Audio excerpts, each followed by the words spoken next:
ભારતના રાષ્ટ્રગીત મુદ્દે એક મોટા મહત્વના અગત્યના સમાચાર. વંદે માતરમ આપણે સૌ ગાઈએ છીએ, પરંતુ અત્યાર સુધી તેને લઈને કોઈ પ્રોટોકોલ નહોતો. સરકારી કાર્યક્રમોમાં તે ફરજિયાત નહોતું, પણ હવે થઈ ગયું છે.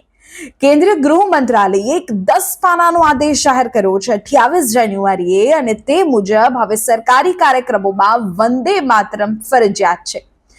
આપણા બે મુખ્ય ગીત, એક રાષ્ટ્રગાન કે જે જનગણમન આપણે ગાઈએ છીએ, જે 52 સેકન્ડમાં તેના પ્રોટોકોલ મુજબ પૂરું કરવાનું હોય છે, એ ચોક્કસ રિધમમાં ગવાય છે, તેના માટે ઊભું રહેવું ફરજિયાત છે.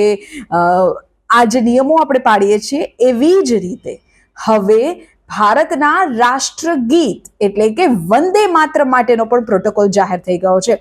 અત્યાર સુધી વંદે માતરમને લઈને કોઈ પ્રોટોકોલ નહોતો. કોઈ કાર્યક્રમોમાં ગવાતું હોય, કોઈ જગ્યાએ ન ગવાતું હોય, પરંતુ ગાવું ફરજિયાત જ એવું તો નહોતું જ, પરંતુ હવે થઈ ગયું છે. સરકારી કાર્યક્રમો, રાષ્ટ્રપતિના આગમન પહેલા કે પછી કોઈ મંત્રીઓની ત્યાં હાજરી હોય, આ તમામ સમયે સ્થળે વંદે માતરમ ફરજિયાત થઈ ગયું છે. વંદે માતરમનો પ્રોટોકોલ પણ જાહેર થયો છે, અને તે મુજબ 3 મિનિટ 10 સેકન્ડમાં વંદે માતરમ પૂરું કરવાનું રહેશે. વંદે માતરમ જનગણમનની પહેલા ગવાશે. જી હા, આ જે પરિપત્ર છે તે કેન્દ્રીય ગૃહ મંત્રાલયે જાહેર કર્યો છે.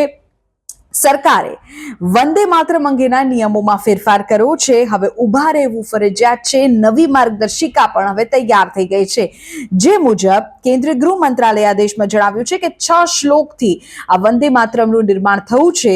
ત્યારે આ 3 મિનિટ 10 સેકન્ડનું આ આખું સંસ્કરણ રહેશે. અનેક સત્તાવાર પ્રસંગોએ તેને વગાડવું અને ગાવું જોઈએ. ત્રિરંગો ફરકાવવો, સરકારી કાર્યક્રમોમાં રાષ્ટ્રપતિનું આગમન થતું હોય, અથવા તો રાષ્ટ્રને તેમના ભાષણો અને સંબોધન થતા હોય, રાષ્ટ્રને અનુલક્ષીને એવા સમયે, અથવા તો રાજ્યપાલનું આગમન હોય કે તેમનું ભાષણ હોય, એવા સમયે આ ગાવું પડશે, પહેલા અને પછી. 28 જાન્યુઆરીએ આ 10 પાનાનો એક આદેશ કેન્દ્રીય ગૃહ મંત્રાલયે જાહેર કર્યો કે જેમાં રાષ્ટ્રગીત વંદે માતરમ અને રાષ્ટ્રગાન જનગણમન એક સાથે ગવાય અને વગાડવામાં આવે. ત્યારે વંદે માતરમને પહેલા વગાડવામાં આવે તેવું માર્ગદર્શિકામાં કહી દેવાયું છે. અને નવા આદેશ અનુસાર જ્યારે પણ રાષ્ટ્રગીતનું સત્તાવાર સંસ્કરણ ગવાય અથવા વગાડવામાં આવે, ત્યારે શ્રોતાઓએ ધ્યાન કેન્દ્રિત કરીને ઉભા રહેવું પડશે. જો કે રાષ્ટ્રગીતને ન્યૂઝરીલ અથવા કોઈ દસ્તાવેજીના ભાગરૂપે બતાવવામાં આવે ત્યારે ઉભા રહેવું આવશ્યક નથી. આ જે પરિપત્ર છે, જે આદેશ છે, જે નિર્દેશ છે, તે તમામ રાજ્યો, કેન્દ્ર શાસિત પ્રદેશો, મંત્રાલયો અને બંધારણીય સંસ્થાઓને જાહેર થઈ ચૂક્યો છે.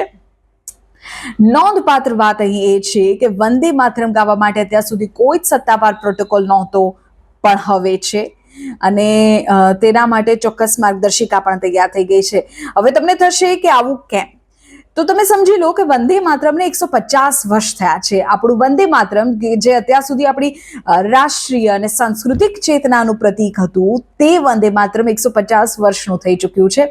પહેલી વખત જ્યારે વંદે માતરમ લોકોએ વાંચ્યું ત્યારે એક બંગદર્શન નામની પત્રિકામાં જાહેર થયું હતું, અને એ વર્ષ હતું 1875. તારીખ હતી 7 મહિનો નવેમ્બર.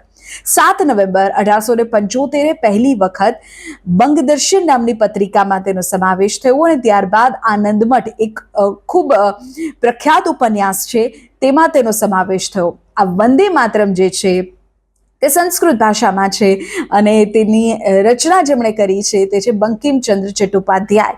હવે આ 1875માં જ્યારે પહેલી વાર રિલીઝ થયું, ત્યારથી અત્યાર સુધીમાં 150 વર્ષ પૂર્ણ થઈ ચૂક્યા છે. અત્યારે 151મું વર્ષ વંદે માતરમને ચાલે છે, અને એટલે જ તેને હવે ફરજિયાત કરી દેવાયું છે. તમને એ પણ કહી દઉં કે આપણું જે રાષ્ટ્રગીત છે વંદે માતરમ, તેને રાષ્ટ્રગીતનો દરજ્જો 1950માં મળ્યો.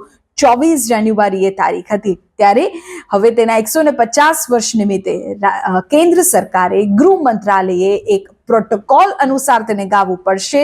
સરકારી કાર્યક્રમોમાં ગાવું જ પડશે, અને તેને 3 મિનિટ 10 સેકન્ડ, જે પ્રકારે આપણે જનગણમનને લઈને નિયમો છે, એવા જ નિયમો અનુસાર જનગણમનની પહેલા વંદે માતરમને ગાવું પડશે તેવું ફરજિયાત કરી દીધું છે.